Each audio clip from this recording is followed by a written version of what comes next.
एक बुद्धिमान राजा था। उसका काफी बड़ा साम्राज्य था। उसके राज्य में प्रजा हर तरह से खुशहाल थी।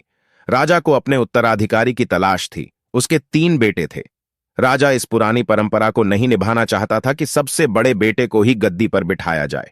वह सबसे बुद्धिमान और काबिल बेटे को सत्ता सौंपना चाहता था। इसलिए राजा ने उत्तराधिकारी के लिए तीनों की परीक्षा लेने का फैसला किया। राजा ने तीनों बेटों को अलग अलग दिशाओं में भेजा।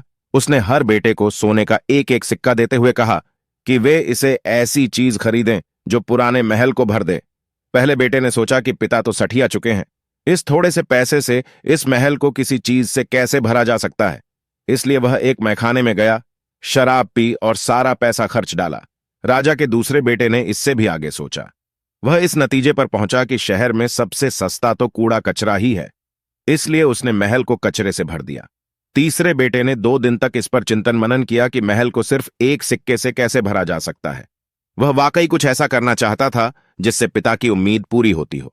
उसने मोमबत्तियां और लोबान की बत्तियां खरीदी और फिर पूरे महल को रोशनी और सुगंध से भर दिया। इस तीसरे बेटे की बुद्धिमानी से खुश होकर राजा ने उसे अपना उत्तराधिकारी बनाया। इस हिंदी कहानी से हमें यह सीख मिलता है कि बुद्धि से कुछ भी पाया जा सकता है।